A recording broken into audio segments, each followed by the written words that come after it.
안녕하십니까 여러분, 머니케어 뉴스 케어맨입니다. 최근 시장 상황에 대해서 제가 두 가지 정도 이야기 드린 것 같아요.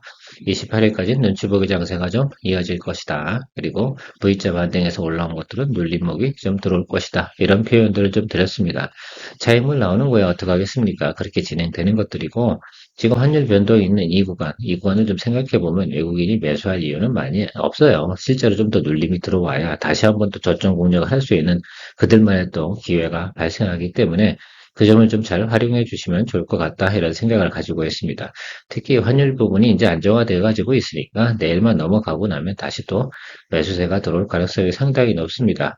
그래서 뉴스에서 이런 내용들을 좀 기다려 보시면 어떨까? 외국인이 매수를 시작한다 뭐 이런 표현이 들어오면 또 좋았던 종목 눌림이 들어왔던 종목들 매수해 주실 수 있는 좋은 기회가 될 수 있지 않나 이렇게 생각이 들어요. 저도 최근에 보면 뭐 PSK 홀딩스, 이오테크닉스 뭐 이런 종목들이 뭐 나빠서 정리하겠습니까? 단기적으로 뭐 20%, 15% 이렇게 올라갔다 눌림이 들어오니까 그거 시그널을 봤다라고 생각하면 우리가 체크를 좀 해주셔야겠죠.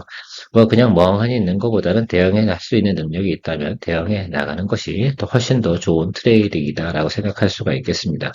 뭐 그것도 뭐 조그마한 공부했다고 하면 그걸 활용하는 것들이 뭐가 나쁘겠습니까? 당연히 주식은 쌀 때 사는 것이 좋을 거고요.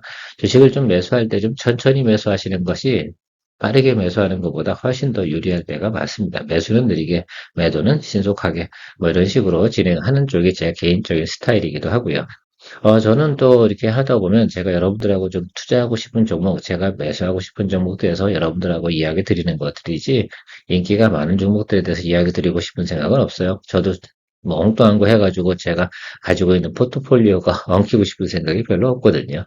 자, 어쨌든 뭐 간혹가다 뭐 댓글 다시는 분들 계시긴 한데요. 저는 뭐 이런 것들 위주로 이런 방식으로 투자해 나가고 있다라고 하는 점 이야기 드리고요. 오늘 한미약프하고 비올에 대해서 한번 이야기 드려보도록 하겠습니다. 특히 비올에 대해서는 질문하시는 분들이 많이 계셔서 제가 따로 별도로 준비했고, 저도 비올 같은 경우는 지금 많이 조정을 받아서 이제 공략을 좀 해봐야 할 때가 되지 않았나 이렇게 생각을 하고 있습니다. 오늘도 도움되셨다 생각하면 좋아요, 구독 잊지 마시고요.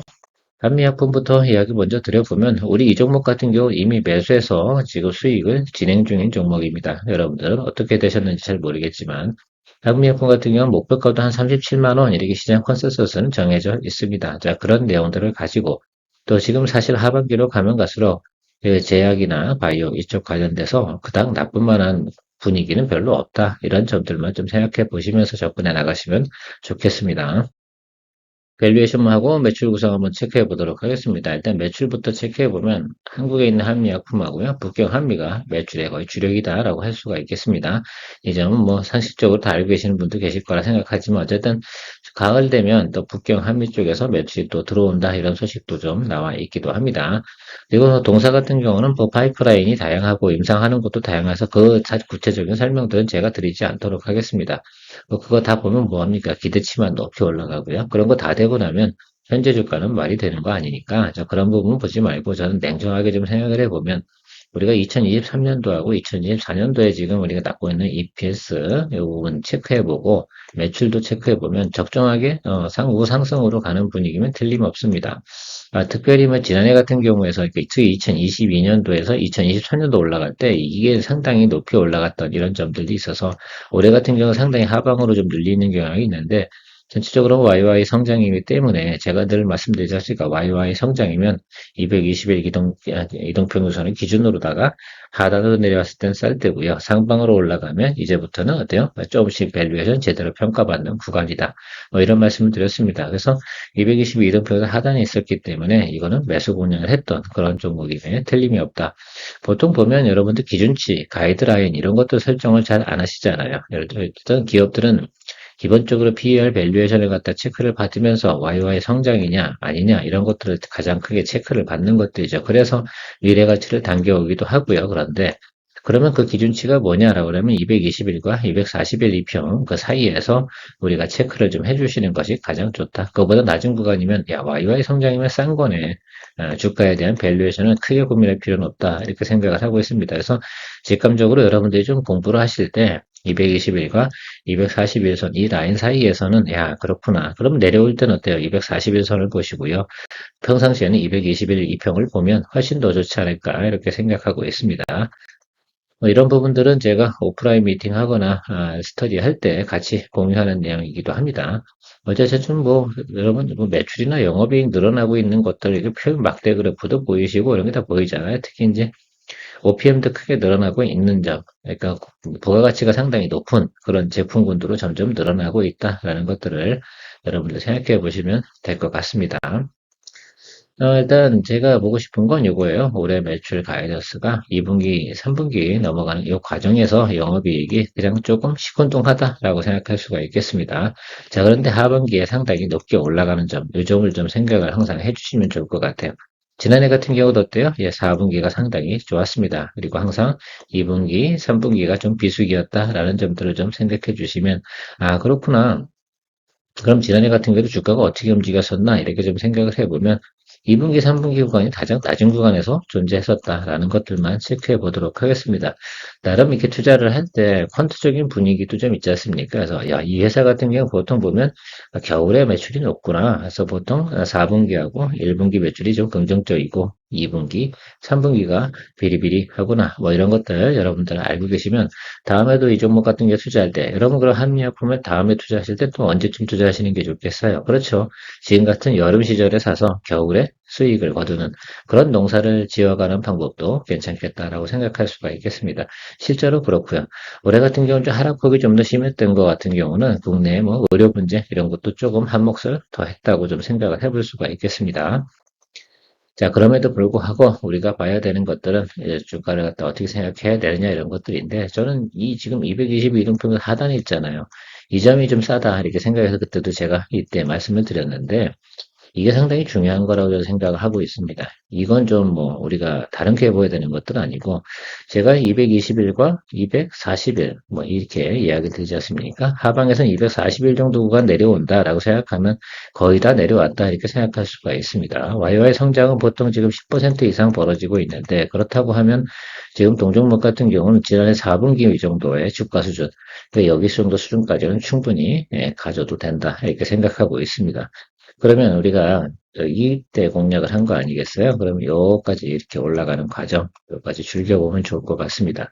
다만, 이렇게 업사이드가 많지 않게 보는 이유 중에 하나는 종목이 좀 무겁잖아요. 그러다 보니까 제가 생각하는 것들은 기본적인 수익률 나오고 나면 좀 더 가벼운 쪽으로 넘어가 주는 것, 이런 것도 생각이 하면 좋을 것 같아요. 그래서 HK노예 쪽으로 요거 수익 실현하고 넘어가는데 지금 한 10% 정도 지금 제가 볼 땐 수익 진행이 됐는데 그리고 좀 더 올라가기 시작하고 나면 바로 또 정리하고 또 새롭게 또 업사이드가 있는 쪽으로 가보는 것도 괜찮은 또 투자의 묘미지 않을까 이렇게 생각합니다.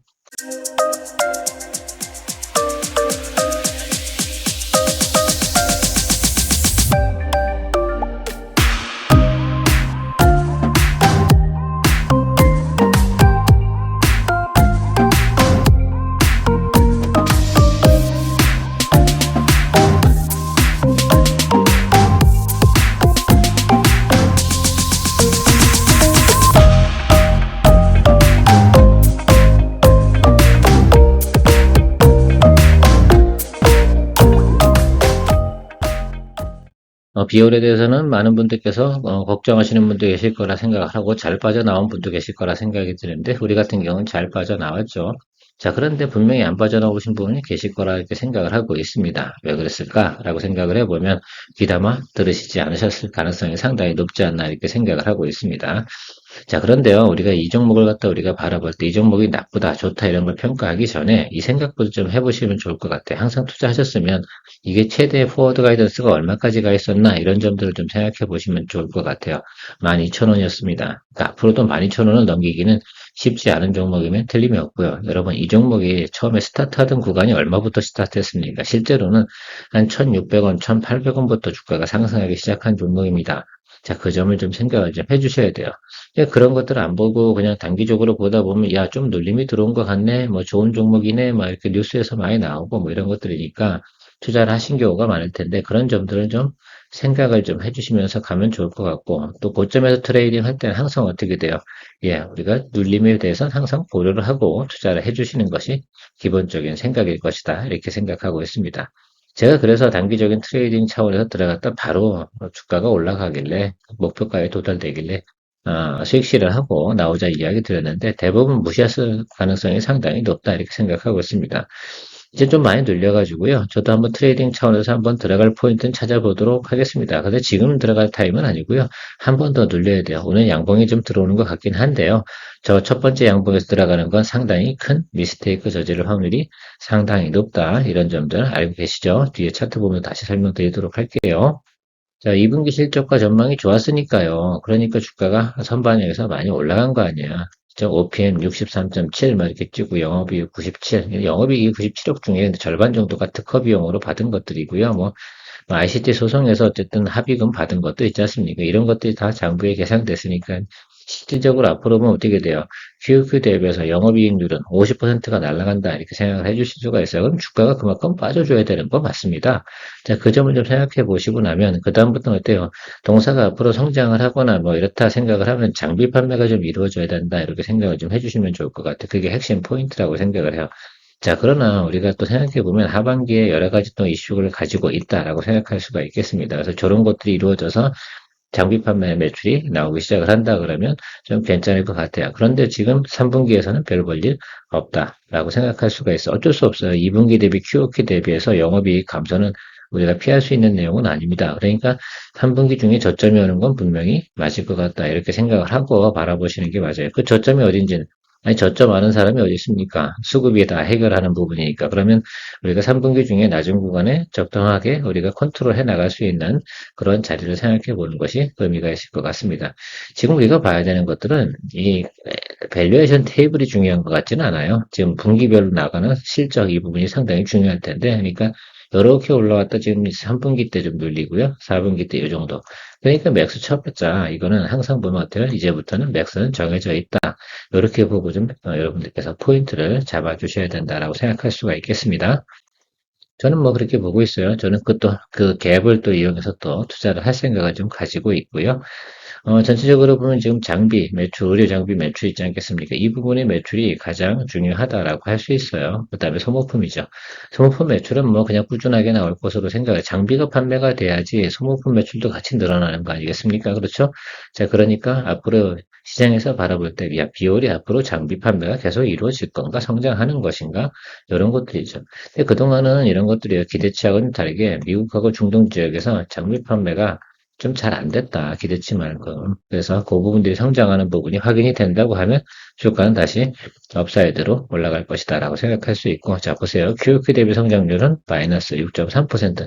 이 부분만 좀 체크를 해주면, 요것 때문에 주가가 하락하는 건데, 4쿼터에는 다시 플러스로 전환한다. 요겁니다. 그러니까 제가 말씀드린 대로 실적이 이렇게 올라왔다가 이렇게 기준치를 두고 한 다음 이렇게 내려갔다 다시 올라오는 거. 요 점을 좀 생각하고 요 포인트 여러분들이 만약에 물리신 분들 같으면 탈출 기회를 엑시트 출구 전략을 이렇게 구사를 하셔야 될 거라고 생각을 하고 저희는 요 구간을 딱 활용해서 공략 포인트를 잡는 것이 중요할 것이다 라고 생각할 수가 있겠습니다. 여기 마지막에 나와 있는 요거 잘 보세요. QOQ 대비 성장률 의미를 이것이 주식을 투자할 때는 가장 큰 의미가 있다라고 생각할 수 있어요. 이 가이던스를 보고 나면, 야, 이렇게 되겠구나. 그럼 뭐, 투자하는 사람들이 이거 보고 투자하지, 뭐, 다른 거 보고 투자하겠습니까? 여러분, 다른 숫자 보고 투자하세요? 저는 숫자가 상당히 중요하다라고 생각을 합니다. 뭐 가이던스 보면 여기 나와 있는 내용도 그렇죠. 여기 보세요. 여기 중요합니다. 그렇죠? 예. 여기서 이만큼 빠진데 이 특허 소송 비용 합의금 받은 부분 빠져나가니까 백투 노멀로 돌아온 거고 결국은 4분기 매출이 상당히 성장하는 데는 중요할 것이다라고 생각을 하고 있습니다. 뭐 내년도 가이던스는 일단 생각하지 않을게요. 이걸 뭐 장기 투자하시는 분들은 계시지 않을 거다 이렇게 생각하고 있습니다. 자, 그런 점에서 제가 좀 체크를 좀 해봤어요. 이 종목은 어디까지 내려오는 게 그렇게 정상일까라고 생각해보면 밸류에이션 테이블로 보니까 여기 이 구간입니다. 그래서 지금 7,500원에서 8,000원 사이 이 구간에 들어오는 것이 정상일 것 같아요. 자, 그럼 제가 무슨 말씀을 드렸어요? 오늘 뭐 처음 양봉 들어오긴 했는데 첫 번째 들어온 건 항상 뭐래? 의심하고 확인하라 뭐 이런 것들 말씀드렸지 않습니까? 그러니까 오늘은 매수할 날은 아니고 다음번 양봉 들어오는 자리가 첫 번째 매수 자리가 될 것이다라고 생각을 하고요. 저는 7,500원과 8,000원 사이에서 평균 매수단가 조정한 후에 좀 가도록 하는 생각을 좀 가지고 있습니다. 그것도 확실한 시그널을 확인한 후에 가는 것이 것이 중요할 거다 이렇게 생각을 하고 있는데 아마 저희가 우리가 요구관에서 우리가 수익을 좀 누렸었잖아요. 요렇게 찍었기 때문에 제가 여기서 그냥 바로 치고 나온 건데 기억이 나시는지 모르겠습니다. 그 후로는 그냥 그대로 다 눌려버렸잖아요. 이런 것들 좀 생각을 해주셔야 돼요. 이때 당시가 언제예요? 보세요. 여기 딱 7월 달이잖아요. 이때 가이던스는 아까 제가 말씀드린 내용들이 다 나와 있었어요. 근데 그 저희가 투자하기 시작하기 한 열흘 전 있지 않습니까? 그 전에는 그 내용이 없었어요. 게다가 이렇게 체크를 하다 보니까 데이터를 보다 보니까 그러네. 합의금 다 받고 나면 그다음에 매출이나 영업이익이 QOQ 대비 상당히 하락하는 이런 내용들이 나왔거든요. 야, 그러면 얼마나 빠져야 돼? 라고 생각을 해보니까요. 이 정도 구간까지 나왔다라고 생각하시면 좋을 것 같습니다. 수치적으로 평가하면 그거 수급이 더 아래로 더 눌러주는 건 제가 파악해낼 수는 없다라고 생각을 하고요. 전체적으로는 영업이익이나 내용을 가지고 나면 저 정도 수준이 그렇게 정상이고 좀 더 업사이드로 본다면 소급적으로는 우리가 여기까지 누릴 수 있다라고 생각을 해서 그러니까 평균 8,000원 정도 때 매수를 해가지고 10,000원 정도 요 사이를 갖다가 우리가 즐겨야 된다 이렇게 생각을 하고 있어요. 그러면 뭐 대략 보면 15에서 25%이 정도 사이 보고 공략을 하는 것들인데 비율을 갖고 그 정도 가지고 공략을 하실 생각이 있다라고 한다 그러면 고려해 보는 것들이고 그렇지 않다라고 생각한다면 또 안 하시는 게 맞겠고 또 출구 전략을 구수하셔야 되는 분들이다라고 생각한다고 하면 적어도 9,000원 이 라인 이상은 라인까지 맞춰줘야지만 아마 탈출이 가능할 거다. 수익권도 탈출 말입니다. 뭐 원금 탈출을 하려고 그러면 출구 전략 필 만한 이유가 없죠. 자, 그러니까 여러분 이런 점도 체크하셔가지고요. 한번 여러분들도 시나리오 만들어 보시면 좋을 것 같다 이렇게 생각하고 있습니다. 저는 한미약품 수익 실현하고 HK 이노엔으로 넘어갈 생각을 가지고 있고 비올 같은 경우 상당히 보수적인 관점에서 계속 모니터링 하면서 체크해 보도록 할 거고요. 뭐 결론적으로 이런 것들이죠. 단기적으로 반등 오는 것도 활용해 볼 수가 있으니까 그런 점도 같이 고려해 보면서 투자 포인트 한번 잡아보도록 하겠습니다. 오늘도 즐거운 하루 보내시기 바라고요. 도움 되셨기를 바랍니다. 케어맨이었습니다. 머니케어 뉴스는 케어맨의 투자 노하우를 통해 투자 포인트를 이야기 드리고 있습니다. 애널리스트 리포트 참조와 해석을 통해서 단기 혹은 중기에 대한 투자 시나리오를 구성하고 투자 계획을 설정해 설명하고 있습니다. 종목 투자에 있어 중요한 것은 다음과 같다고 생각합니다. 첫 번째, 종목에 대한 전망일 것입니다. 즉, 종목 가이던스가 좋은 것을 찾습니다. 두 번째, 매수 가격을 위한 공략 포인트를 구성해 봅니다. 매수 시나리오 이탈 시 공략하지 않습니다. 종목에 매몰되는 것을 방지합니다. 세 번째, 수익성에 대해서 평가해 봅니다. 시나리오대로 투자했을 때 15% 이상의 상승 여력이 있다고 판단이 될 때 투자 여부를 결정해 봅니다. 네 번째, 수익 거래의 특성을 보면 장기 투자에는 적합하지 않아 장기 포트폴리오는 별도로 구성합니다. 다섯째, 가장 중요하게 생각하는 부분입니다. 항상 수익 발생 종목이 있을 때 수익률이 저조하거나 손실 종목을 필수적으로 같이 정리합니다. 종목 포트폴리오, 현금 보유량과 회전율을 유지하며 포트폴리오 관리해 나갑니다. 머니케어 뉴스를 통해 도움이 되신다면 후원 혹은 회원가입은 채널의 장기적 성장에 큰 도움이 됩니다.